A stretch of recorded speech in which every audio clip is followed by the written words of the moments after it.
لے کر گئے۔ عبداللہ بن مسعود رضی اللہ تعالیٰ عنہ اور ابن عمر رضی اللہ تعالیٰ عنہ کی روایت میں ہے کہ انصار میں سے ایک شخص نے حاضر ہو کر عرض کیا، یا رسول اللہ صلی اللہ علیہ وسلم، اگر ایک شخص اپنی بیوی کے ساتھ غیر مرد کو پایا منہ سے بات نکالے تو آپ حد قذف کر دیں گے، قتل کر دیں تو آپ اسے قتل کر دیں گے؟ چپ رہے تو غیظ میں مبتلا رہے، آخر وہ کیا کرے؟ اس پر نبی کریم صلی اللہ علیہ وسلم نے دعا کی، خدایا اس مسئلے کا فیصلہ فرما۔ ابن عباس رضی اللہ تعالیٰ عنہ کی روایت ہے کہ بلال بن امیہ رضی اللہ تعالیٰ عنہ نے آ کر اپنی بیوی کا معاملہ پیش کیا جسے انہوں نے بچشم خود ملوث دیکھا تھا۔ نبی کریم صلی اللہ علیہ وسلم نے فرمایا، ثبوت لاؤ ورنہ تم پر حد قذف جاری ہو جائے گی۔ صحابہ میں سے اس پر عام پریشانی پھیل گئی اور بلال رضی اللہ تعالیٰ نے کہا کہ اس اللہ تعالیٰ کی قسم جس نے آپ صلی اللہ علیہ وسلم کو نبی بنا کر بھیجا ہے، میں بالکل صحیح واقعہ عرض کر رہا ہوں جسے میری آنکھوں نے دیکھا اور کانوں نے سنا ہے۔ مجھے یقین ہے کہ اللہ تعالیٰ میرے معاملے میں ایسا حکم نازل فرمائے گا جو میری پیٹھ بچا دے گا، اور اس پر یہ آیت نازل ہوئی۔ لیان کی صورت یہ ہے کہ جب کوئی شوہر اپنی بیوی پر زنا کا الزام لگائے یا اپنے بچے کو کہے کہ یہ میرے نطفے سے نہیں ہے، اور یہ عورت جس پر الزام لگایا گیا اس کو جھوٹا بتائے، اس کا مطالبہ کرے کہ چونکہ مجھ پر جھوٹی تہمت لگائی ہے اس لیے شوہر پر تہمت زنا کی سزا 80 کوڑے جاری کی جائے، تو اس وقت شوہر سے مطالبہ کیا جائے گا کہ تہمت زنا پر 4 گواہ پیش کرے۔ اگر اس نے گواہ پیش کر دیے تو عورت پر حد زنا لگائی جائے گی، اور اگر وہ 4 گواہ نہ لا سکے تو ان دونوں میں لیان کرایا جائے گا، یعنی اول مرد سے کہا جائے گا کہ وہ 4 مرتبہ ان الفاظ سے جو قرآن شریف میں مذکور ہیں یہ شہادت دے کہ میں اس الزام میں سچا، اور 5ویں مرتبہ یہ کہے کہ اگر میں جھوٹا ہوں تو مجھ پر اللہ تعالیٰ کی لعنت ہو۔ اگر شوہر ان الفاظ کے کہنے سے رکے تو اس کو قید کر دیا جائے گا کہ یا تو اپنے جھوٹے ہونے کا اقرار کرو یا مذکورہ الفاظ کے ساتھ 5 مرتبہ یہ قسمیں کھاؤ، اور جب تک وہ ان دونوں میں سے کوئی کام نہ کرے اس کو قید میں رکھا جائے گا۔ اگر اس نے اپنے جھوٹے ہونے کا اقرار کر لیا تو اس پہ حد قذف یعنی تہمت زنا کی شرعی سزا جاری ہوگی۔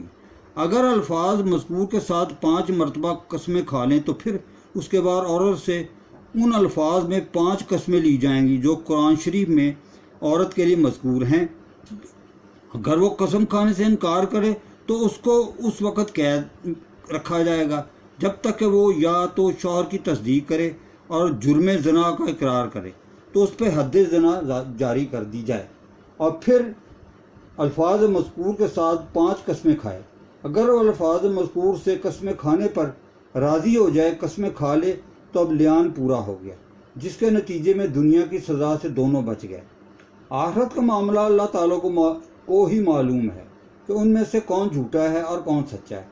جھوٹے کو آخرت میں سزا ملے گی، لیکن دنیا میں بھی جب میاں بیوی میں لیان کا معاملہ ہو گیا تو یہ ایک دوسرے پہ ہمیشہ کے لیے حرام ہو جاتے ہیں۔ شوہر کو چاہیے کہ ان کو طلاق دے کر آزاد کر دے، اگر وہ طلاق نہ دے تو حاکم ان دونوں میں تفریق کر سکتا ہے جو بحکم طلاق ہوگی۔ بہرحال اب ان دونوں آپس میں دوبارہ نکاح بھی کبھی نہیں ہو سکتا۔ تو جناب یہ آپ کے سامنے آیات کا مطلب ہے کہ مختصراً تفسیر بیان کی گئی ہے، تو ہمیں مسلمان ہونے کے ناطے یہ ہمارا فرض ہے کہ ہم ایسی گفتگو کرتے ہوئے اجتناب کریں، کیونکہ اس سے پورے معاشرے تباہ و برباد ہو جاتے ہیں۔ اب آپ دیکھیں، یورپ میں دیکھ لیں، امریکہ میں دیکھیں، ویسٹ پورے میں دیکھیں کہ یہ بعض تو اس کو کچھ سمجھتے ہی نہیں ہیں، ان کے کوئی ایسے قانون ہی نہیں ہے، لیکن ہمارے یہاں اسلام نے ایک نسب کا سلسلہ بنایا ہے۔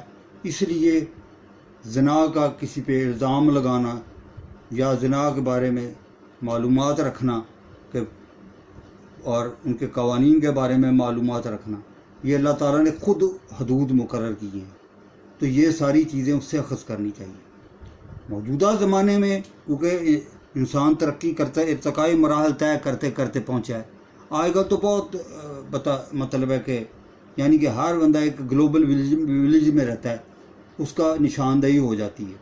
اور موجودہ دور میں جو ہے اب ایک ڈی این اے ٹیسٹ کا سلسلہ شروع ہو چکا ہوا ہے. لیکن بات یہ ہے کہ اس پر جو ہمارے منصف ہیں ان کو ان کی یعنی کہ بغور تفتیش کرنی چاہیے. معاشرے کو سدھار کے لیے یہ ایک بہت بڑی لازمی جز ہے کہ اس کو کہ ان چیزوں پہ بہت زیادہ یعنی کہ ہمیں نظر رکھنی چاہیے تاکہ معاشرے میں یہ بگاڑ جو ہے نا یہ ناسور نہ بن جائے, زیادہ سے زیادہ لوگوں کو سزا ملے. اب آپ دیکھیں سعودی عربیہ ہے, وہاں گردن مار دی جاتی ہے, کئی جگہ سنساری بھی ہوتی ہے. تو بات یہ ہے کہ اور پھر جب یہ چیزیں ہو جاتی ہیں تو پھر سال ہر سال ایسے کوئی واقعات ہی پیش نہیں آتے. تو امید ہے کہ آپ یہ میری جو میں نے آپ کے سامنے ان کی تفاصیر پیش کی ہیں آپ ان پہ تدبر کریں گے اور اللہ تعالیٰ سے دعا دیں کہ اللہ تعالیٰ ہم سب کو ہدایت دے. وما علینا الا البلاغ المبین. والسلام. عارف چشتی.